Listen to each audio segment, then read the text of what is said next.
"Look under the table, sir," whispered the maid's little girl. And the mafia boss went pale. "Look under the table, sir." That quiet child's voice was almost swallowed by the laughter of guests, the clinking of glasses, and the gentle melodies floating through the ballroom of a lavish engagement party. The man leaned down slightly to look at the 4-year-old girl who was carefully tugging at his sleeve. He assumed she'd dropped a toy or spotted something amusing beneath the tablecloth. But the unusual seriousness in the little girl's eyes made him pause. He slowly lifted the edge of the tablecloth, and in that single moment his world collapsed. Under the table, in the dim pool of light between polished shoes and folded napkins, Alessandro saw 2 hands. One belonged to Sophia Bennett, 27, his fiancée of 3 years. Her long white fingers, which he'd kissed 1,000 times, were tightly wrapped around the hand of a man seated to her left. Sophia's knuckles were white from the pressure. The man was about 40, salt and pepper hair slicked back, a black tuxedo without a single family insignia on the lapel, a faint scar crossing his right upper eyelid. Alessandro didn't know him. The head table had been reserved for blood, for those who'd shed blood for the Moretti name. This man had done neither. Alessandro lowered the tablecloth as slowly as he'd lifted it. He squared his shoulders. Not a single muscle twitched on his face. 15 years of sitting across from people who wanted him dead had taught him one thing: the surface of the water never reveals what swims beneath it. Beside him, Sophia felt him rise. The glass in her hand trembled a fraction, and one dark red drop slid down the crystal onto the tablecloth. Alessandro glanced down again.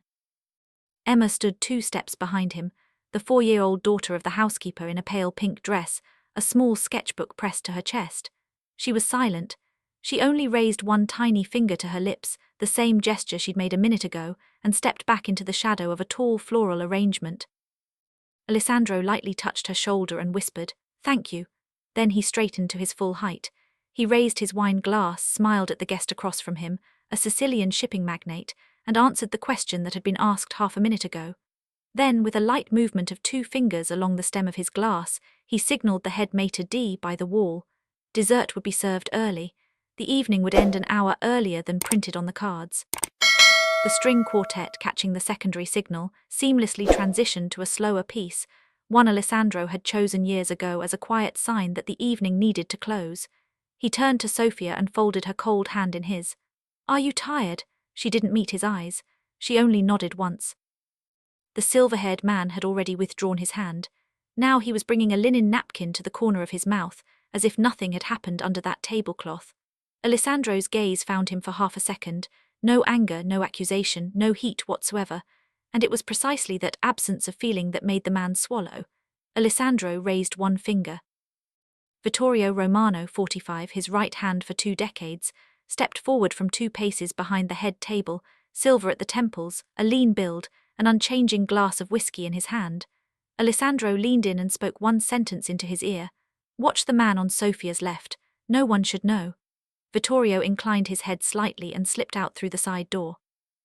Alessandro swept his gaze across the grand ballroom. 300 guests, 300 smiles. Not one of them had yet realized that the most lavish engagement party of the autumn had ended before the last violin note faded. There are moments when a man must choose: lose face before 100 people or lose faith in one person, and the mafia always chooses face first. For the remaining half hour, Alessandro Moretti moved between round tables, holding his fiancée's hand in his, greeting each guest as if the world hadn't turned upside down an hour ago beneath a layer of white linen. They cut the cake together, raised their glasses before the hall. Alessandro wore the smile he'd trained since he was 18, the year his father died, and it didn't falter before a single face. Sophia was pale. Her lips formed the shapes of smiles as each guest turned to her. But it was the smile of a woman carrying a burden heavier than her body could bear. Alessandro felt that weight through her hand, the way you feel heat through skin on someone's wrist. In the far corner of the service hall by the pantry door, Emma sat on a low chair with her legs tucked beneath her. Her mother Clara stood nearby. The little sketchbook lay open on her lap, and she moved her pencil with the seriousness of a child who didn't yet know she was drawing what no adult should have seen. 2 intertwined hands. Above them, a large question mark. Clara leaned down and asked what it was. The girl only shook her head. Somewhere between the 3rd and 4th tables, the silver-haired man vanished. Vittorio Romano returned through the side door of the grand ballroom 6 minutes later. His face was calm, but a thin line of sweat had darkened at the edge of his collar. He waited until Alessandro was alone by the champagne tower and stepped close. He left through the kitchen entrance. Black sedan, no plates. We lost the car at the intersection near Sunrise Highway. Old cameras there. Couldn't read the number. Alessandro nodded once, no surprise, no anger, only a faint tension in one muscle at the corner of his jaw. Keep looking, quietly. Vittorio withdrew. The last of the 300 guests were escorted through the marble archway. The doors closed. The grand ballroom, filled an hour ago with laughter and the sound of violins, now held only the quiet crackle of dying candles and the scent of lilies already beginning to wilt in the central arrangements. 300 white lights still glowed the length of the hall, flickering on the polished floor like reflections on the surface of a dark lake. Alessandro stood in the middle of the empty ballroom, holding Sophia's hand in his. He was silent for 5 minutes, slowly leading her past the rows of uncleared tables. Passing the head table, he glanced once at the seat where the silver-haired man had sat. The wine glass stood half full. The linen napkin lay crumpled beside it, as if thrown in haste. And then he saw it. Beneath the edge of the dessert plate, the man had left a small slip of paper, no larger than half his palm. White blank, in one corner a single black dot made with ink. He picked up the slip, folded it once and placed it in his inner jacket pocket directly over his heart. Sophia had seen him take it. Her hand tightened on his for a fraction of a second, then released. He looked at her, asked nothing. He led her up the wide staircase to his private study on the 2nd floor. At the archway of the great hall, Emma stood watching them ascend. She handed her sketchbook to her mother and whispered something so quietly that Clara had to press her ear nearly to her lips to hear. Whatever the child said, Clara went pale. She gathered her daughter in her arms and kissed her forehead. Then she whispered directly into her small ear, "From this day on you don't tell anyone else. Only me. Do you understand?" Emma nodded, but her eyes remained fixed on the staircase where Alessandro and Sophia had just disappeared into the upper corridor. The study on the 2nd floor faced east, toward the rose garden his mother had tended every spring until the summer of her death. In the moonlight, the bushes looked like skeletons, half stripped by the first October frosts, the trellis against the far wall bending slightly in the wind. Alessandro hadn't opened the curtains all week. Today he opened them. He closed the door and turned the lock. The click was quiet, no louder than the last stroke of a wedding bell, and filled the room the way silence fills a chapel after the mourners have gone. He crossed the study to the walnut sideboard and poured 1 glass of whiskey. He didn't pour a second. For the first time in 3 years he didn't pour her one, they both knew it. He set the glass on the table, didn't drink. Sophia stood 3 steps from the table, her fingers gripping the edge of the blue velvet armchair as if the floor beneath her had begun to give way. She didn't sit. Alessandro spoke without raising his voice. "Who is that man?" Sophia opened her mouth, closed it. He asked a second time, and the calm in his voice was more frightening than any shout. "Why were you holding his hand under the table at our own engagement party?" Her chin dropped. She stared at the pattern of the Persian carpet at her feet, small blue vines she'd once traced with her finger on a lazy spring morning during their first year together. She was silent for nearly a full minute. It was the longest silence ever to hang between them in 3 years. Finally, her voice broke like something small and torn. "I can't explain. Please trust me." Alessandro felt the cold pass through his chest, and in that same second he understood. It wasn't anger. Anger would have been simpler. Anger tells a man what he's looking at. This was something else. This was the quiet, complete destruction of 3 years of assumptions. He remembered the night he first saw her. A charity concert for orphaned children in a small hall on the Upper West Side. She'd worn a simple blue dress, knelt before a 5-year-old boy who'd lost both parents that spring, right there on the carpet, and she'd made him laugh. It was the first real smile Alessandro had seen on anyone's face in years. That smile was what made the toughest mafia boss in New York quietly believe that some part of him was still capable of loving. Now that same smile stood before him, silent, without explanation. He drew the folded slip from his inner pocket and laid it on the table between them. "What is this?" Her gaze flicked to the black dot in the corner. For a fraction of a second her eyes widened, then she closed them. "I don't know." He heard the lie, he didn't press. A soft knock came at the door. Vittorio Romano stepped inside, inclined his head in apology, and reported that the silver-haired man's black sedan had been traced to the intersection near Sunrise Highway and lost there. Then he paused. His fingers turned his whiskey glass once. "Boss, there's something I've been keeping to myself for 3 weeks. I didn't want to ruin the celebration. Perhaps now is the time to speak. I've long suspected Sophia of something." Sophia slowly raised her head and looked at Vittorio. In her eyes was something Alessandro couldn't read that evening, not surprise, not anger, something quieter and more ancient, the look of a woman who just recognized the shape of a knife that had been waiting for her for a long time. Before Vittorio could continue, she spoke, quietly but clearly. "Please don't hurt her." Alessandro froze. "Her? Who is her?" Sophia didn't answer, she only cried. 2 tears fell onto the blue velvet of the armchair. He looked at Vittorio, who slowly shook his head. "The dossier I compiled 3 years ago, only an elderly mother in Vermont.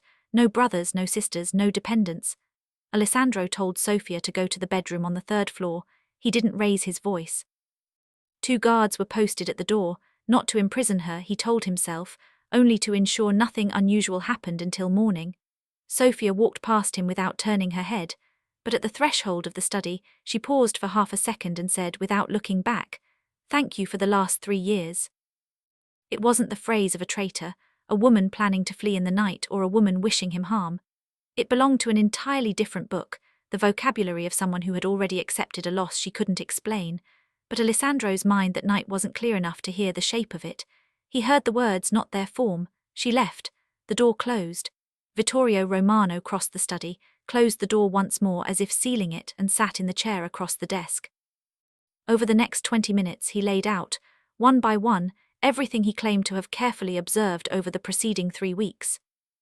First, he checked the household expense records. Sophia had made 3 large cash withdrawals from the joint account, totaling $70,000. No receipts, no explanations for any of the 3 transactions. Second, security had recorded 2 of her departures from the estate in the past month, both shortly after midnight, both alone, both in her old white Toyota Camry rather than one of the family cars. Third, Vittorio had unofficially assigned someone to watch her. He'd photographed her 3 times at meetings with the same man, in the same small cafe in Astoria called Blackbird, on a quiet side street 2 blocks from the water. And that man, Vittorio said carefully, was the silver-haired one who had sat to her left tonight at the head table. He'd recognized his face the moment he entered the ballroom, but the party was already underway. There'd been no time to speak. Alessandro listened without interrupting once. He asked one question, "Do you have photographs of those 3 meetings?" Vittorio nodded. "Yes, quality is poor, give me 3 days, I'll get a professional lens, I'll bring you something you won't doubt." 3 days, Alessandro said, the word came out flat. Vittorio rose, crossed the study to the door, paused there and placed a hand on Alessandro's shoulder, an older brother's gesture. "Boss, I know this is painful. But I've walked beside you for 20 years. I would never put something in your hands I wasn't sure of." The door closed. Alessandro sat alone in the study until nearly 4 in the morning. The whiskey glass on the table remained untouched. Outside the window, the wind moved through the rose garden, and the last petals of the season fell in slow spirals onto the stone path. He kept returning to one phrase, "Please don't hurt her." If she'd been speaking of a lover, she'd have said him. Her was the language of someone speaking of someone younger, someone she felt responsible for, someone she protected. But Sophia had no siblings. Vittorio had checked thoroughly 3 years ago. Alessandro rose, stepped onto the small balcony of the study. Below, in the pale grey first light of morning in the rose garden, stood a small figure, Emma. She'd either woken very early or hadn't slept at all. Her sketchbook was pressed to her chest. She was looking up at the study balcony, as if waiting for him to come out. They looked at each other across 2 stories of stone and silence. Then Emma lowered her head in a small, quiet bow and turned back toward the servants' door. The morning after the party, Alessandro still hadn't slept. Vittorio Romano came to the study at 9. He carried a black laptop under his arm and a small silver USB drive between 2 fingers. He didn't knock. Some invisible boundary had shifted between them, and Vittorio now moved with the quiet confidence of a man bringing medicine to a sick room. He set the laptop on the walnut desk and opened the file. The recording began, an interior surveillance camera from the Blackbird Cafe in Astoria. The timestamp in the corner read September 12th, 3 weeks before the engagement. In the grainy light, Sophia entered the cafe in dark sunglasses, though the New York sky that morning was overcast. She walked to a small corner table where the silver-haired man was already waiting. She sat, placed her hands on the table. He leaned forward across the narrow space between them and covered her hand with his. Her hand didn't pull back immediately. The clip ran 2 minutes and 10 seconds. It ended with Sophia rising from her chair, face lowered to the floor, quickly exiting the frame. Alessandro watched it 3 times. He couldn't deny what he saw.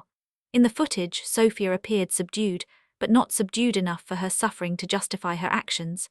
The line between suffering and complicity was thin, and the camera had caught her on the wrong side of it.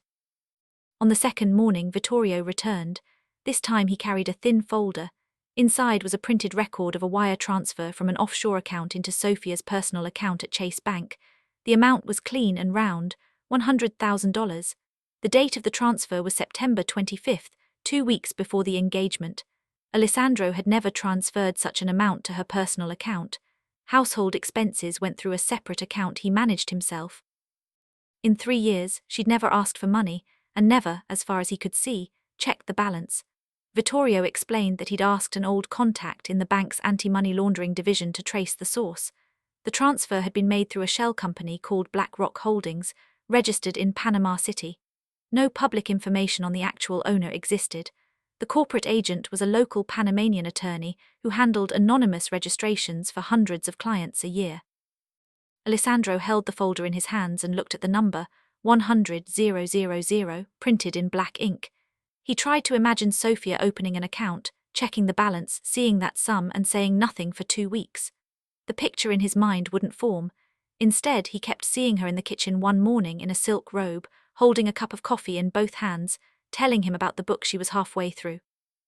That image and the image of a woman withdrawing cash for a stranger couldn't belong to the same person, and yet behind each stood its own piece of paper. Vittorio stood by the table, not rushing him. When he spoke, his voice was quiet. "Boss, I understand this is hard to accept. If you want, I can stop. 3 pieces of evidence are already enough to dissolve the engagement without making it public." Alessandro slowly shook his head. "No, I want to see everything. If I'm ending 3 years of my life, I want to know exactly what I'm ending." Vittorio nodded once, placed the folder in his briefcase, and promised to bring the next piece the following morning. At the door, he stopped. "You need to eat, boss, it's been 2 days. Alessandro didn't answer. On the third morning, Vittorio Romano entered the study with a small silver USB drive in a clear plastic bag. He set the bag on the walnut desk without opening it and explained. The maids had gone through the bedroom the day before. During a routine cleaning of the vanity, one noticed that the lining of the lower drawer was slightly raised at one edge. When she pressed down, the panel lifted. The drive was beneath it. It had been taken to the family's digital specialist. The password held for half a day no longer.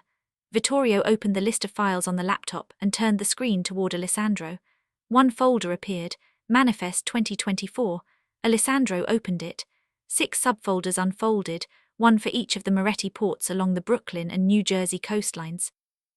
Inside each folder was a complete hourly patrol schedule, a weekly shipping timetable, the name and photograph of each dock supervisor on duty, and the personal cell number of the head security guard for every shift.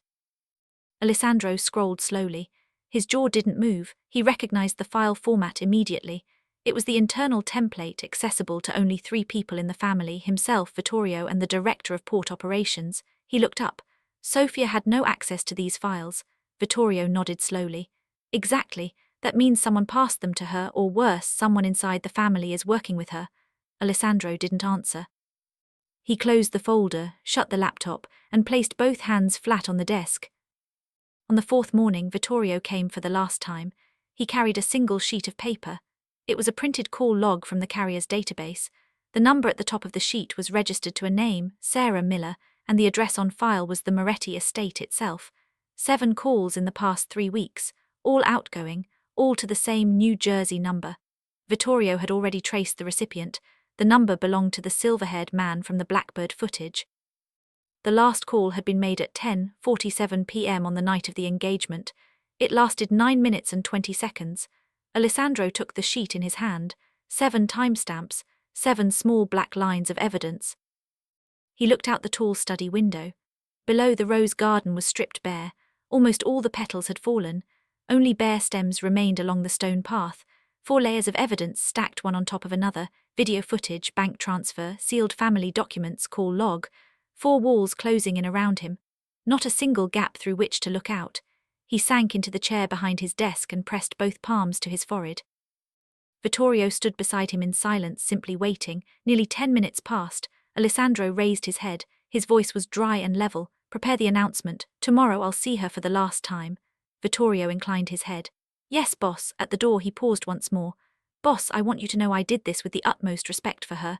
If there had been another way, I would have chosen it. Alessandro didn't answer, only raised his hand in a small gesture for Vittorio to leave. That night in the kitchen on the first floor, Emma sat alone at the breakfast table with her sketchbook open. She was slowly drawing a new picture. A man stood in the middle of 4 grey walls.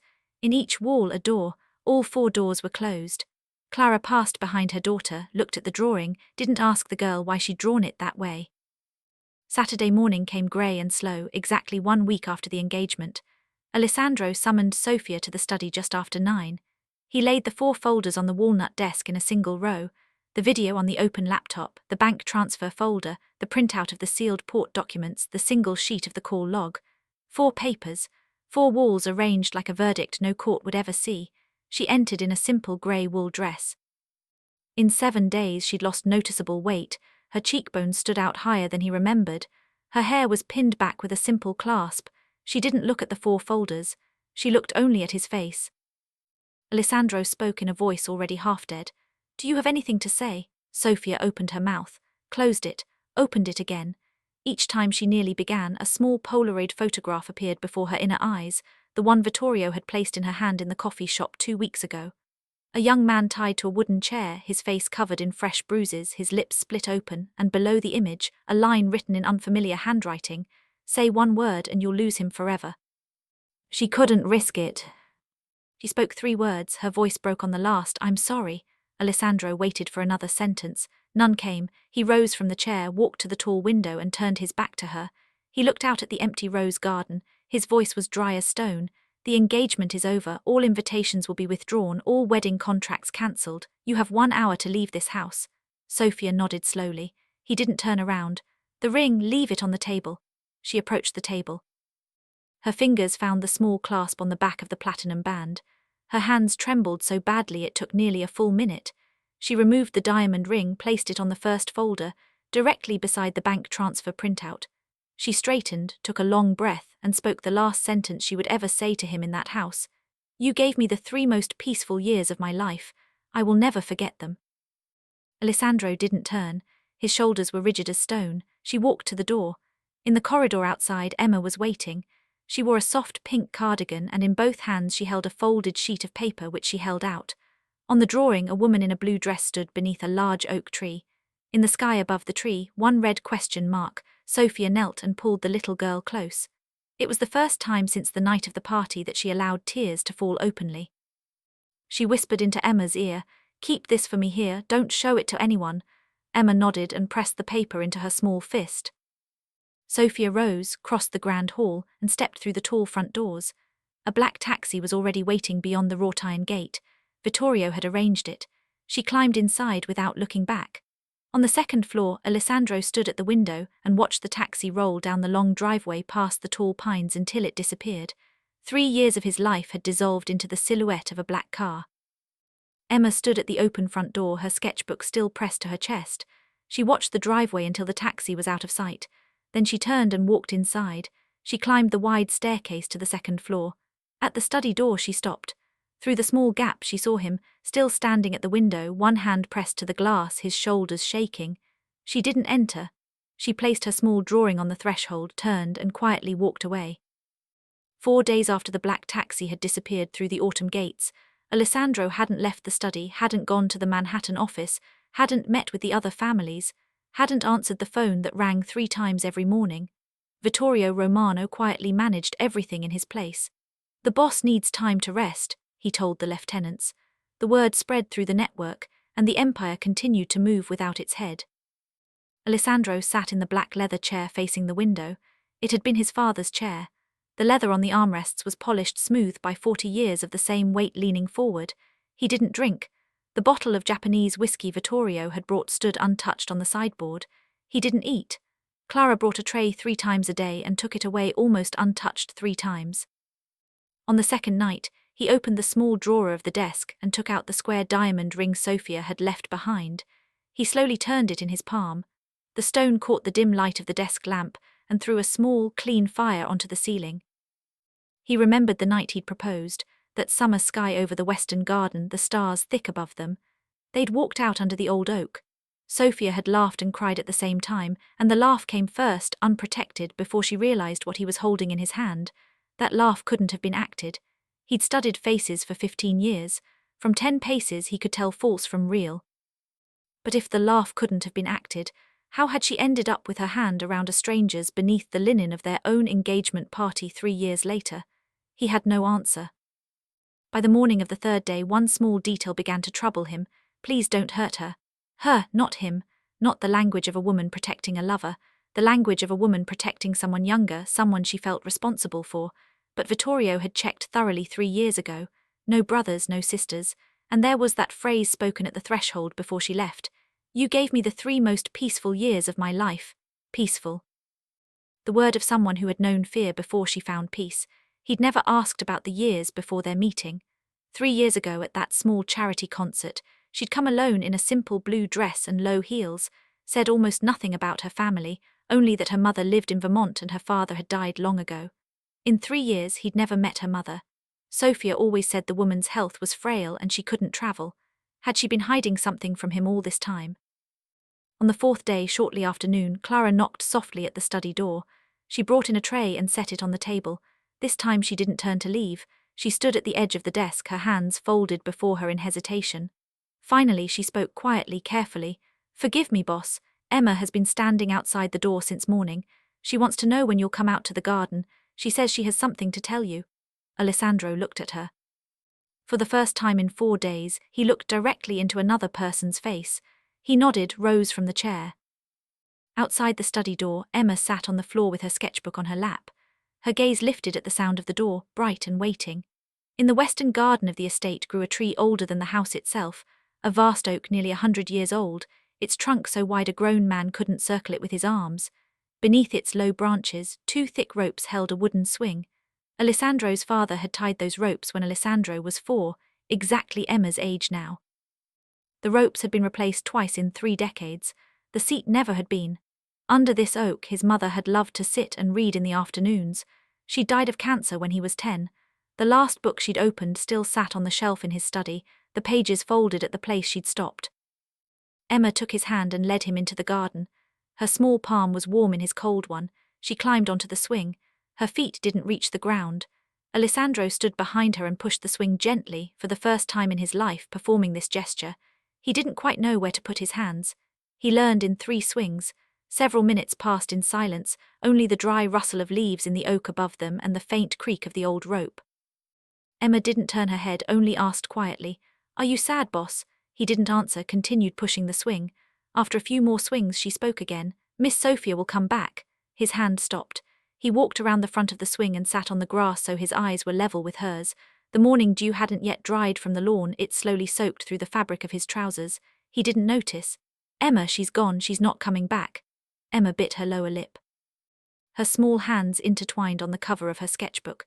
She was silent for nearly a full minute, as if weighing whether to say what had been on her heart all week. Then she opened her mouth.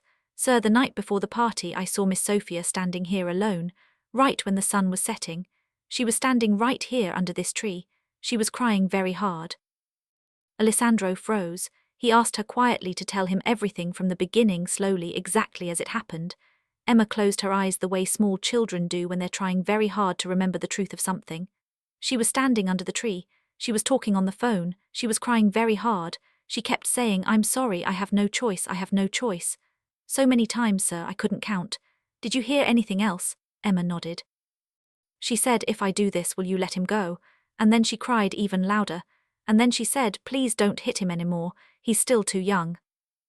The blood in Alessandro's body stopped for one long beat. His asterisk language, a woman speaking about a young man, too young, not a lover. "Do you know who she was talking to?" Emma shook her head. "I don't know, but she looked very scared, sir, as scared as I was when I got lost in the store last year." She opened her sketchbook on her lap and flipped through the pages until she found the one she wanted. A woman stood under an oak tree, her face buried in both palms. Above her head 4 long tears. Beside her a small phone, and from it, a black cord stretched across the entire page to a cage. Inside the cage, half drawn, sat a boy in a hooded sweatshirt. Only half his face was coloured in. Alessandro looked at the drawing. He couldn't believe how many details the child had held in her memory. You drew this cage and this boy because that's what came to your mind when you heard her say, 'Let him go,' meaning he's locked up somewhere. Is that right, sir?" "Yes, sir." Alessandro passed his palm over her head, then rose. He returned to the study and turned the key in the lock. He took all 4 folders from the drawer where he'd put them that morning and laid them on the walnut desk in the same order Vittorio had brought them. This time he looked not to believe, he looked to doubt. He heard Emma's voice again, small and clear in his head. "If I do this, will you let him go?" If Sophia had been coerced, every piece of evidence on this desk had to be read through a different lens. He opened the Blackbird footage and watched it a 4th time. This time he watched Sophia's body. At the moment the silver-haired man leaned across the table and covered her hand with his. She wasn't sitting with the softness of a lover caught in a private moment. Her back was rigid, pressed against the chair. Her hand on the table was clenched in a fist, not open, not welcoming. And in that fraction of a second when the stranger's palm covered her hand, her eyelids closed for a moment in the reflex of someone bracing for a blow, not receiving a caress. When she stood at the end of the clip and turned to leave, her fingers rose to her cheek and brushed away a tear. He'd never noticed that tear before. He froze the frame, enlarged the image. On the 4th finger of her left hand, the square diamond ring, still in place. A woman meeting a lover doesn't arrive wearing another man's engagement ring. He moved to the bank transfer, read the date, September 25th. He opened the calendar on his phone and scrolled back. September 25th had been the day of the annual gala for the New York Orphan Aid Society. He'd taken Sophia with him. They'd left the estate together at 9 in the morning and returned around 11 at night. She'd been beside him or within a few steps of him the entire day and evening. She couldn't have walked into a bank branch to open an account. She couldn't have transferred $100,000 anywhere. Someone had put money into her name without her knowledge. If an enemy had wanted to destroy her with fabricated evidence, this was the cheapest and cleanest way. He moved to the USB drive. He remembered Vittorio's exact wording. The maids had found it beneath the drawer lining during a routine cleaning, but the maids had no authority to lift the lining of the mistress's vanity drawer. Only Vittorio could have given such an order, and Sophia was painfully meticulous about her drawers. She arranged everything herself. Every Sunday, the staff wasn't allowed near the vanity. If a silver drive had been lying beneath the lining, she'd have found it herself long before any maid. Only 2 explanations remained. Either she'd known about it and hidden it herself, or it had been placed under the lining after she'd left the bedroom. He moved to the call log. The second phone was registered to a fictitious name, Sarah Miller, with the Moretti estate listed as the address in the carrier's file. Who could open a fake carrier account using this address? Only someone with authorized access to the household's internal records. Sophia had no position on the family payroll. She had no such access. Vittorio did. Alessandro lowered the last folder. He straightened his spine and looked out the tall study window at the bare rose garden. 4 layers of evidence. All 4 shared one thing. Each had passed through Vittorio Romano's hands before reaching his own. He hadn't discovered a single one himself. He hadn't personally questioned a single witness. He hadn't launched a single investigation with his own people. He'd accepted every fragment without checking a single detail, because the man who'd brought them into this study was the one he'd trusted most for 20 years. A cold wave ran down his spine. He remembered Emma's drawing, the cage, the boy inside, the half-finished face. If Sophia had been coerced, and the person doing it had enough resources to capture that boy and use him as leverage against her, who had the means to fabricate 4 separate layers of evidence within 3 weeks, there was only one answer. It came already formed in the shape of a single name. Alessandro couldn't allow Vittorio to sense the slightest change in him. He needed an investigative team entirely unknown to the family's channels, people loyal to him personally, not to the position Vittorio had been building beside his own for 20 years. He crossed the study to the far wall and pressed the wooden panel behind the 3rd row of books. A narrow section swung inward. In the niche sat a small black encrypted satellite phone, the last device his father had passed to him before death. It was used only for lines outside any ordinary network, for people whose names appeared on no Moretti payroll. Alessandro turned on the phone and dialed a number he hadn't called in over 4 years.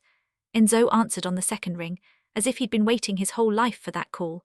62 years old, he'd walked beside Alessandro's father for nearly 40 years before selling his small share and moving to a quiet street in the Bronx 7 years ago. Snow-white hair, wiry frame, one blind eye from a bullet fragment received in Vietnam, and a memory sharp as a surgical scalpel. Enzo was the only living person who had once taught Alessandro to read at night during the evenings when his father was away and his mother was too weak to sit up. "Come tonight," Alessandro said into the phone. "Through the west garden, an unmarked car." Enzo asked no questions, only said 10 o'clock. He appeared at exactly 10, black coat, soft grey hat in hand. Dust from the back path he'd walked was on his boots. Alessandro closed the study door behind him and slid all 4 folders across the walnut desk. "I need you to check every detail. Vittorio must not know. No one in this house must know." Enzo looked at him a long moment with his one good eye. "Boss, do you have a reason to distrust Vittorio?" Only one sentence spoken by a 4-year-old child. "But sometimes that's enough." Enzo nodded once. He gathered the 4 folders into a worn leather briefcase that had travelled with him for 30 years. At the door he paused. "Boss, I'll bring 3 people with me. A former FBI digital forensics expert retired 6 years, a former NYPD financial crimes detective, and a private investigator who worked in Los Angeles for 20 years. None of them have ever met Vittorio Romano. They're loyal to me, not to the Morettis." "Go," said Alessandro. "I need answers in 3 days." Enzo left as silently as he'd come, a shadow sliding along the wall. Over the next 3 days, Alessandro played the role of a broken man with flawless precision.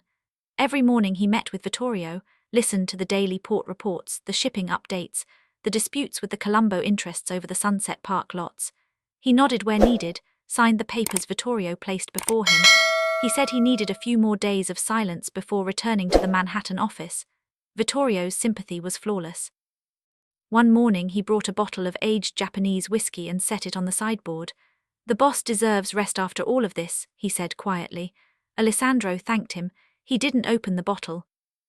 Every evening when Vittorio left the estate, Alessandro sat alone in the study and turned the square diamond ring between his fingertips. Where was she now? Was she safe tonight? He couldn't send a single person to look for her. If Vittorio noticed even one guard missing from a post or any investigation moving outside the usual channels, he'd know immediately that his story was beginning to unravel. He had to wait for Enzo. On the 3rd morning, Emma came to the study. For the first time without Clara, she walked in on small quiet feet and held up a folded page. He knelt and unfolded it.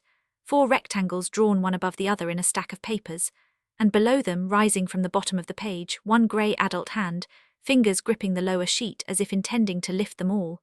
Alessandro looked at the drawing. The child had seen in one image what had taken him 4 days to realize. He placed his palm on Emma's head. "You're very smart, Emma." On the 4th day, shortly after noon, the encrypted phone in the hidden niche vibrated once. A single line of text, place, time. Alessandro left the estate through the west gate in a 9-year-old sedan borrowed from one of the gardeners. Plain black coat over dark trousers, no family ring, no tie clip, nothing that would name him from a distance. The safe house was on the 2nd floor of a quiet building in Queens. No electronic devices inside, only a stack of printed papers on a round kitchen table. Enzo waited at the door. He introduced the other 3 by name and specialty. Mark Havrin, 55, former FBI Digital Forensics Unit, retired 6 years. Diana Kowalski, 48, former NYPD Financial Crimes Detective. Ray Delgado, 51, 20 years as a private investigator in Los Angeles. They sat. Mark spoke first. He'd driven to Astoria and obtained the original footage from the Blackbird owner personally. He placed 2 versions side by side. In Vittorio's version, 3 key frames had been altered. At the moment the silver-haired man's hand covered Sophia's, she immediately pulled away. Her face went white, her lips parted. A lip-reading specialist had already confirmed the word no. Vittorio's version had completely removed that movement. What remained was a reassembled scene, a touch held longer without retreat. Mark also opened the delivered file's metadata. The editing software identified itself. Adobe Premiere Pro, version 2024, licensed to Romano Consulting LLC, Vittorio's personal holding company. Diana spoke next. The Panamanian shell company, BlackRock Holdings, didn't belong to any known rival of the Moretti family. It had been registered 3 months ago through a Panamanian attorney using forged documents, but the handwriting on the registration signature had been compared to 14 samples of Vittorio Romano's handwriting taken from internal Moretti legal documents.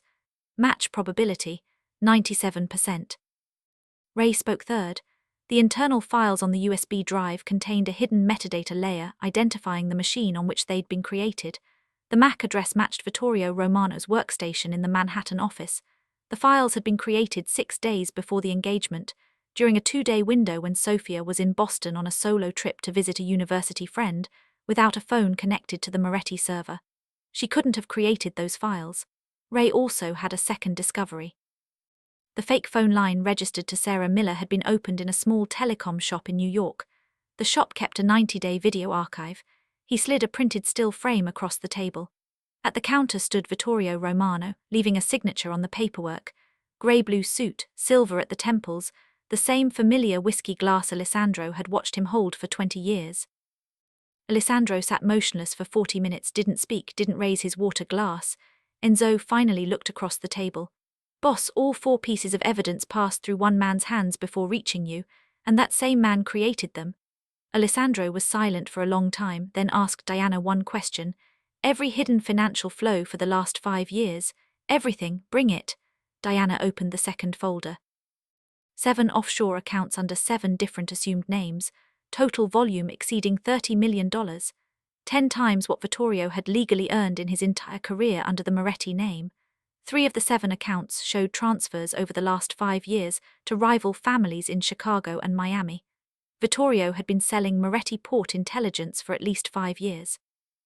Alessandro finally spoke, very quietly. Then why now? If he'd been quietly leaking information for 5 years, why risk a public scheme against Sofia? Enzo answered without pause. "Because besides Sofia you began to change. You started stepping away from high-risk operations. You spoke openly about moving some of the ports into legal channels. For Vittorio, that was the deepest threat. A boss with something to live for is a boss who can't be controlled." Alessandro remembered that conversation 3 years ago, the first time he'd said aloud that he didn't want to die at his father's desk. For Vittorio, those words hadn't been a good sign. They'd been a death sentence for a 20-year plan. Ray Delgado found the hired man first. Marcus Vale, 42, former scene staging specialist for a Chicago detective agency that had closed after a federal indictment. He'd moved east 8 years ago and made a modest living in what the profession called contract face work, a man hired to play a role in someone else's investigation. 3 weeks before the engagement, Marcus took the largest contract of his career, $40,000 in cash, 3 weeks of work, 1 assignment, to play the lover of a woman named Sophia Bennett, and to be discovered under the head table at a large private party on October 5th. Ray traced Marcus to a small rented 3rd-floor apartment in Union City, New Jersey. 2 nights later, Alessandro drove to an abandoned warehouse on the edge of Newark's industrial belt, Enzo in the passenger seat, 3 of the oldest and most trusted men who had once served under Alessandro's father following in a second unmarked car. Marcus was invited to explain everything. He didn't resist. He understood by the manner of the invitation, the way men of his profession understand, that it wasn't a request. Inside the warehouse, a single yellow bulb hung from a low steel beam. Marcus sat on a wooden chair beneath it. No one hit him, no one threatened him, no one raised their voice. Alessandro sat across from him, didn't draw a weapon, didn't lean forward, asked one question. "Did Sophia come to meet you of her own free will?" Marcus swallowed once. He knew that the only sentence that would keep him alive in the next hour was the truth. He began from the beginning. Sophia had first come to the Blackbird on September 12th, brought by an intermediary. She'd entered with eyes red from hours of crying, a small square Polaroid photograph clenched in one hand. The image showed a young man about 20, his face covered in fresh bruises, his lower lip split open, tied to a wooden chair. Along the bottom edge, handwritten in black ink, "Do everything right and he'll stay in one piece. Say one word and I'll return him to you in pieces," starting with the little finger of his left hand. Marcus said she'd asked him repeatedly whether he was the one who'd taken the young man. He swore he wasn't, he was only a piece on the board hired by another hand. She'd accepted that. At the first meeting she'd said only one thing about the plan: "I have no choice.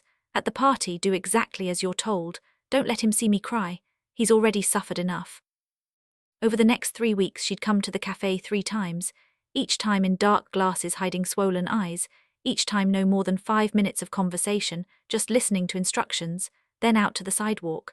At the last meeting before leaving, she'd pressed a second photograph into Marcus's hand. The same young man, newborn, still in a hospital bassinet, wrapped in pale yellow blanket.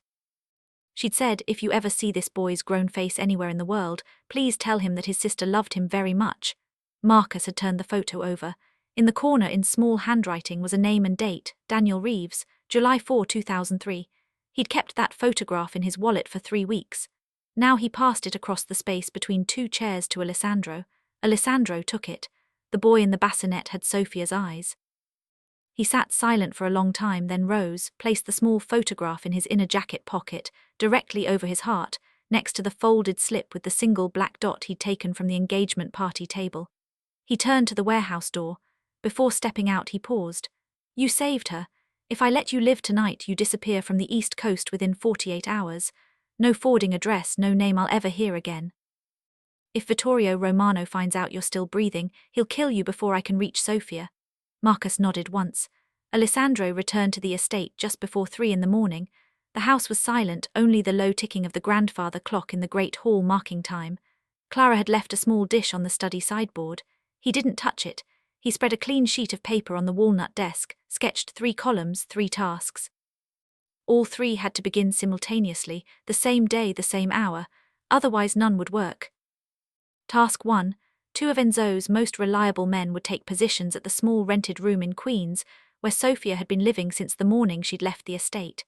Enzo had traced the address through a single credit card she'd used for the deposit. She hadn't moved since.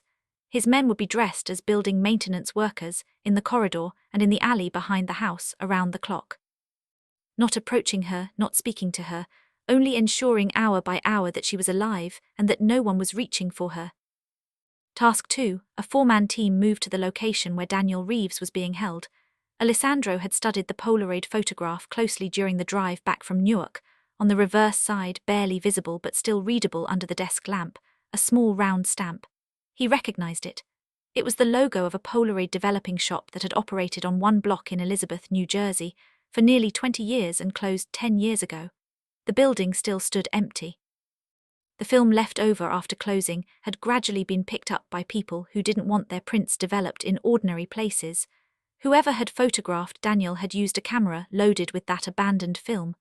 Daniel was likely being held close enough to Elizabeth and far enough from residential streets to be near the water.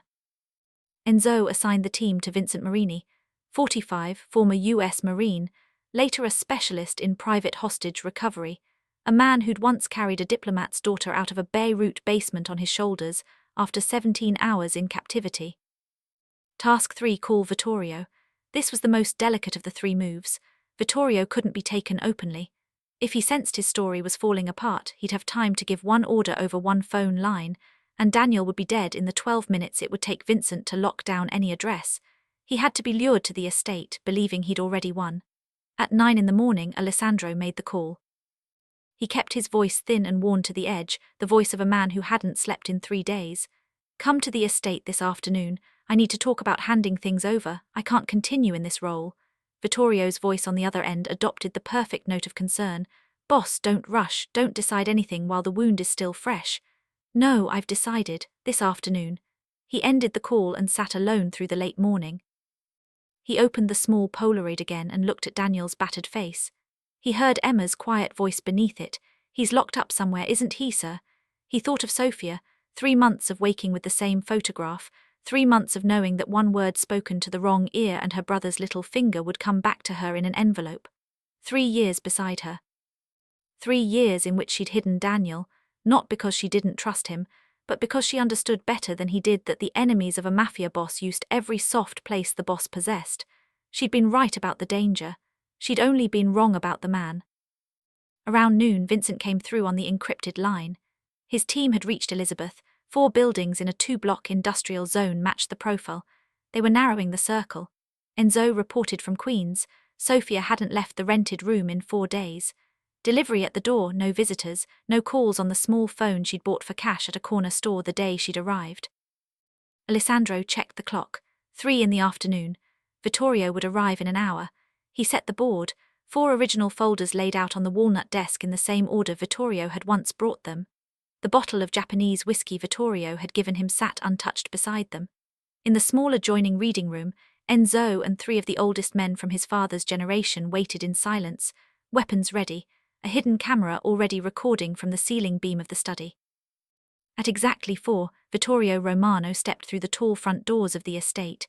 He wore a grey-blue suit, and a small silver tie clip that had belonged to his own father. Clara met him in the great hall with a slight bow and a glass of whiskey without ice before he could take off his coat. He nodded in thanks, took the glass, and climbed the wide stairs with the ease of a man walking into his future. Alessandro received him in the study with a tired half-smile that required no effort, and poured the whiskey, the very bottle Vittorio had given him, into 2 glasses. He set one before Vittorio and raised the second in a small welcoming gesture. "I've been thinking about this all week, Vittorio. Maybe it's time to hand you more." For a fraction of a second, something flashed behind Vittorio's eyes. He caught it immediately.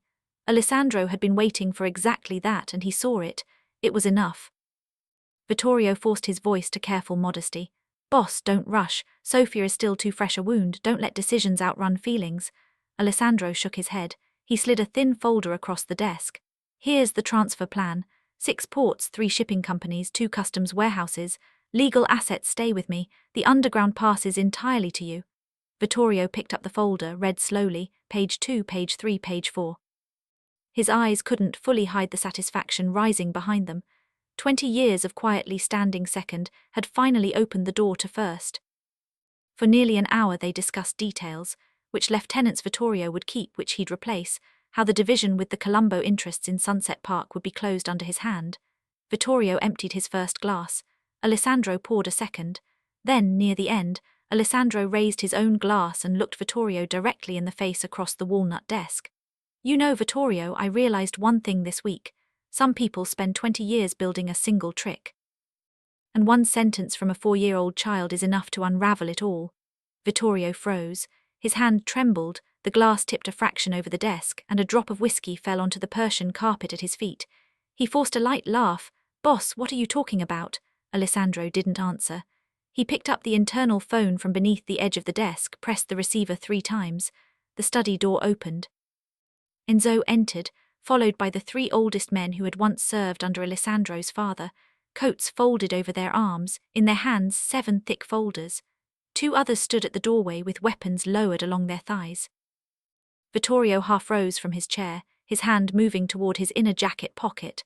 One of the 3 crossed the room in a single silent step and removed the pistol from its hidden holster before Vittorio's fingers could close on the grip. Alessandro didn't stand. He set down his whiskey glass. His voice was calm to the point of cruelty. "You have 10 minutes to tell me where Daniel Reeves is being held. After those 10 minutes, I won't care what you say." Vittorio's eyes swept the room, 4 walls, a high window barred behind the curtain, Enzo and 3 witnesses, 2 armed by the door. No corner to run to. Enzo slowly laid out the 7 folders across the walnut desk in a row. 7 offshore accounts, 3 transfers to rivals in Chicago and Miami, Marcus Vale's printed confession, Daniel's Polaroid with the visible Elizabeth stamp on the reverse, the still from the Newark telecom shop recording, Vittorio's face at the counter. And at the very end, Alessandro slid one more sheet toward him, Emma's drawing. A stack of papers, a grey adult hand rising from below. A 4-year-old girl drew what took me 4 days to name, Vittorio.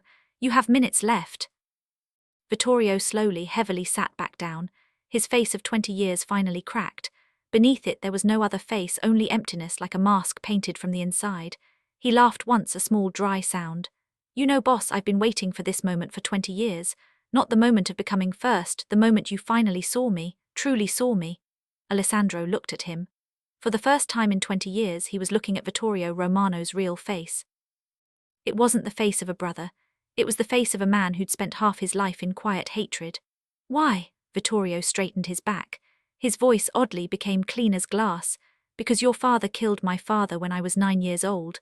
And because your father took me into his house as a form of atonement paid by turning me into the loyal dog of his own son."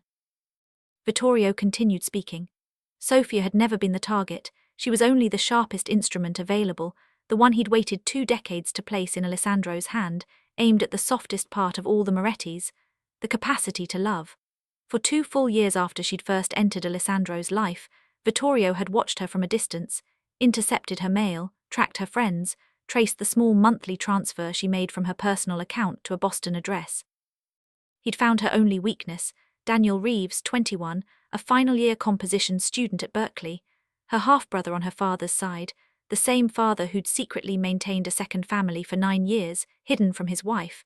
The child from that second family had grown up in a modest apartment in Vermont. His mother died when Daniel was 15. Sophia learned of the boy's existence only after her father's death, while sorting through his papers. From that day on, quietly, invisibly, she'd paid for his education, 6 years. She'd never told Alessandro about the boy because she'd grown up understanding that the beloved of a mafia boss could have family members disappear overnight. 3 months ago, Vittorio had taken Daniel from the sidewalk a block from his dormitory. 2 men, a white van, 15 seconds from capture to closed door.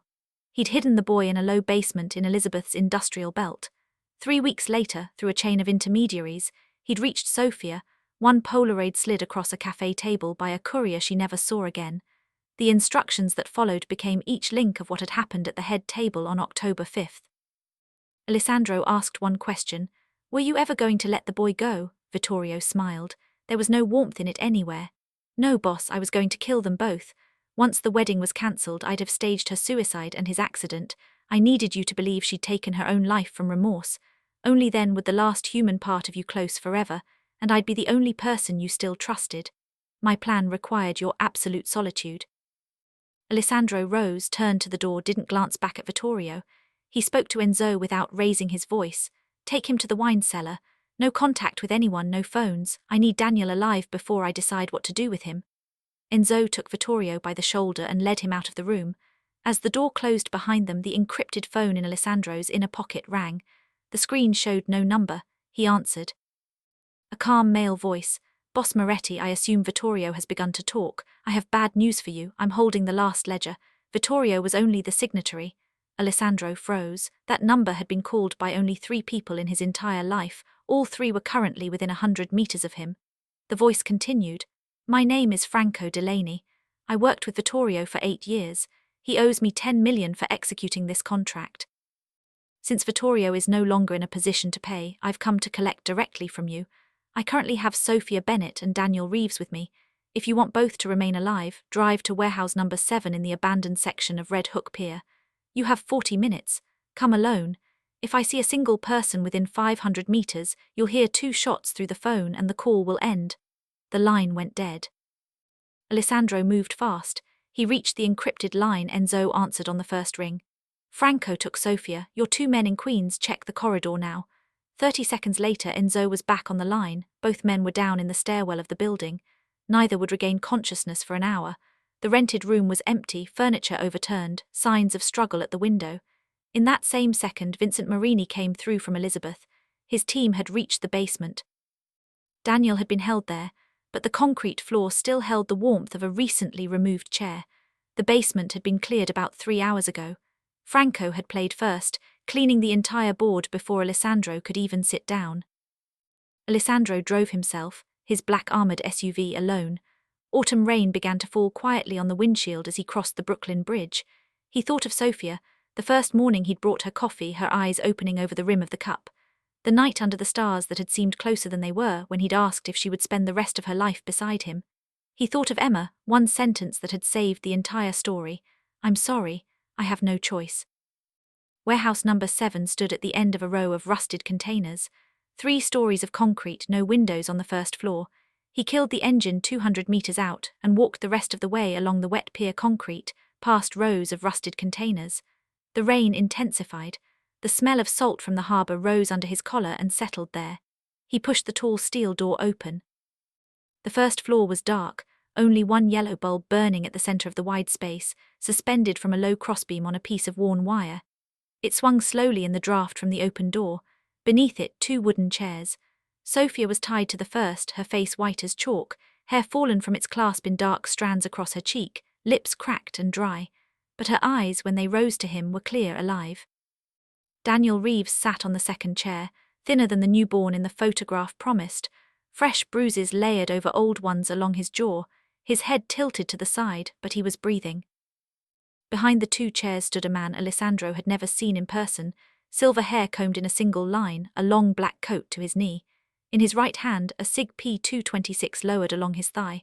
Franco Delaney. Alessandro stopped 4 meters from the light bulb, slowly raised his hand to shoulder level. "I came alone, as you asked." Franco allowed himself a quiet laugh. "The boss knows the rules. 10 million, transferred to my account within 24 hours, I release all 3. If you refuse, I kill her first, then the boy, then you. Alessandro's voice was even. I need to contact the bank, 5 minutes. He slowly raised his hand and pulled the phone from his coat pocket, but instead of dialing a number, he pressed the power button 3 times, fast and even. A signal for Enzo and Vincent. Move. Enzo had been following in the shadows, 600 meters back in 3 cars without headlights, far enough for Franco not to notice, close enough to reach the warehouse in 40 seconds. The next 40 seconds tore the room apart. The side door of the warehouse blew inward. Vincent Marini came through first, low and fast, 3 of Enzo's men behind him, weapons already up, opening fire on 2 of Franco's guards at the back wall. Franco reacted in the same second. He swung the SIG's barrel and pressed it to Sofia's chest. Don't move. Alessandro saw the barrel against her heart. He was already running. He threw himself across the concrete toward her, drawing his Glock on the way. Franco pulled the trigger, but Sofia had already leaned forward. Tied to the chair, she couldn't stand, couldn't raise her hands, could only throw her whole body forward toward Alessandro, twisting her right shoulder into the line of the bullet. The round entered above her collarbone, high on the right shoulder, close to the major vessels. Her eyes rolled back within 3 seconds and her head fell to her chest. Alessandro fired 3 times into Franco's chest, covering the last 2 meters. Franco collapsed onto the wet concrete without a sound, his long black coat spread around him like spilled ink. Vincent's men covered the 2 remaining guards. 20 seconds more and it was over. Vincent himself cut the ropes from Daniel. Alessandro dropped to his knees beside the wooden chair and cut Sofia's bonds. He caught her before her body could slide onto the concrete, lifted her into his arms. Her blood soaked into the black wool of his coat, warm and dark. She opened her eyes for a moment, her voice barely a whisper. Daniel. Alessandro looked over his shoulder. Vincent was helping the boy rise from the second chair. Daniel was thin and unsteady on his feet, but standing. He's all right, he's alive, I see him. Sofia closed her eyes. 1 tear slid down her cheek and fell warm onto Alessandro's neck. I thought I'd never see you again. He pressed his forehead to hers, his voice breaking on the second word. Forgive me, I was wrong. I was wrong the longest days of my life. I will never doubt you again. Never. Sofia smiled weakly. Her lips touched his cheek once. You found the truth, that's the only thing that matters. And she went limp in his arms. Vincent knelt beside them, already opening a field kit. He pressed a thick pad firmly to the wound and held it. The bleeding slowed. Enzo was already on the encrypted line to the family hospital on the Upper East Side. The ore would be ready in 20 minutes. Alessandro lifted Sofia in his arms, didn't hand her to Vincent, didn't hand her to any of his men. He carried her himself through the rain to the black SUV, held her on his lap the entire drive across the bridge. The blood from the wound reached the collar of his white shirt and soaked half his chest. He didn't notice. They pulled into the hospital receiving bay just before midnight. 3 surgeons were already waiting under the canopy. Sofia was transferred to a gurney and rushed to the 7th floor OR. Daniel, barely conscious, was taken to a separate wing on the 5th floor. The duty doctor examined him and confirmed what Vincent had already assumed: bruises along the jaw and over the left temple from systematic blows, 20 pounds of weight loss in 3 months of poor food and no sunlight. But no internal perforation. He would recover, he would sleep a long sleep first. Alessandro stood outside the OR on the 7th floor until a nurse gently led him to a small waiting room at the end of the corridor. He was still in the shirt Sofia's blood had touched. His hair was dishevelled. His grey eyes were red-rimmed.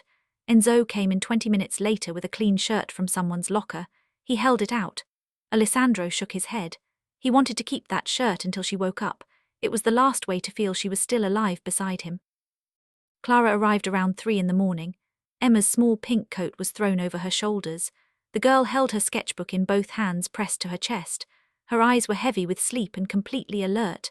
Emma walked past the row of empty plastic chairs and stopped beside Alessandro. She didn't say a word. She climbed onto the table to his left, settled carefully, and opened her sketchbook on her lap. She turned to a clean page and began to draw.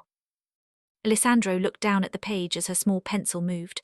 A tall man in a shirt with a dark stain, a woman in white lying on pillows, a small girl, a thin young man in a hoodie, all 4 figures standing together under the great oak of the western garden, all 4 holding hands.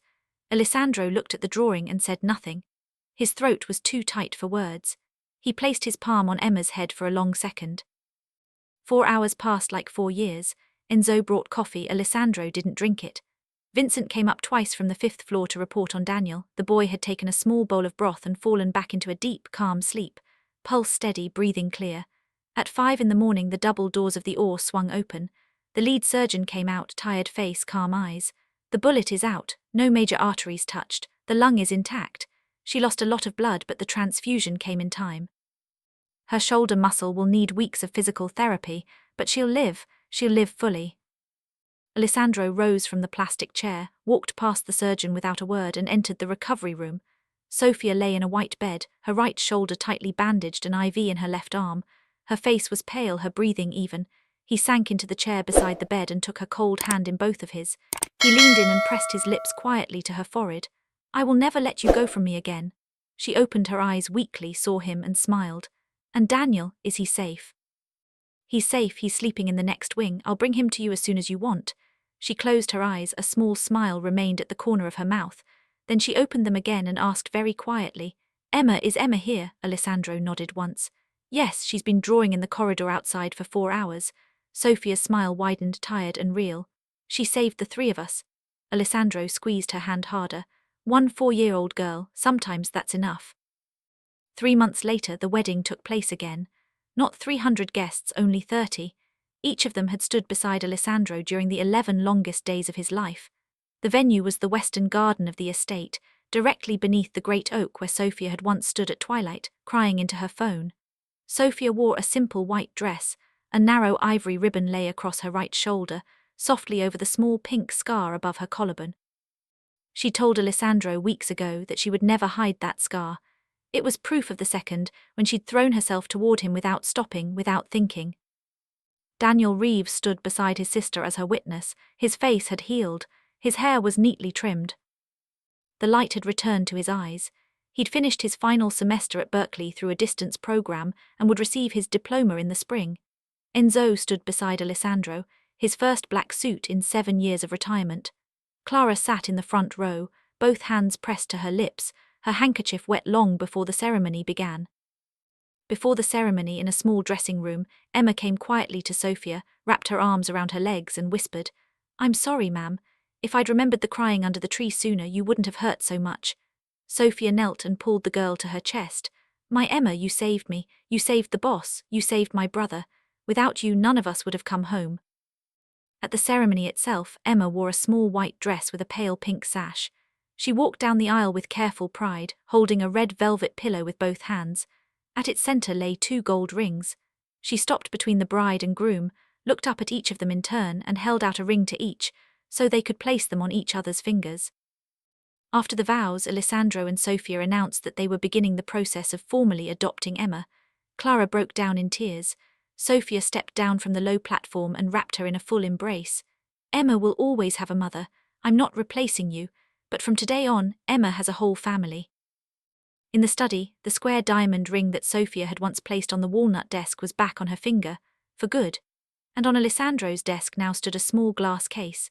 It held 3 objects: Emma's first drawing to Sophia, a woman in a blue dress under an oak, a red question mark in the sky above her, the folded slip with the single black dot from the corner of the engagement table, and the faded Polaroid of Daniel as a newborn in a hospital bassinet.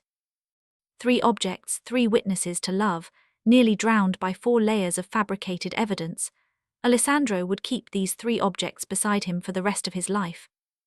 The story ends in one image: Alessandro, Sophia, Daniel, and Emma walking through the garden, holding hands, 4 figures under the great oak of the western garden, exactly as a 4-year-old girl had once drawn them on a white page. If this story touched your heart, please like it, share it with someone you love, and subscribe to our channel so you don't miss the stories we bring you every day. Your support is what allows us to keep telling these stories. We wish every one of you watching this video strong health, a peaceful heart, a home filled with warm light, and days that treat you gently.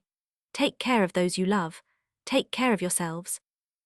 And remember, look closely at those who stand quietly beside you, because sometimes they carry the heaviest load.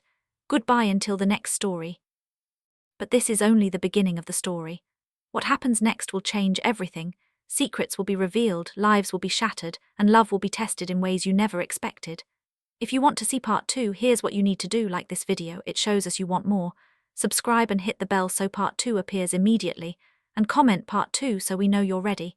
Every like, every comment, every subscription tells us, keep going, keep telling these stories.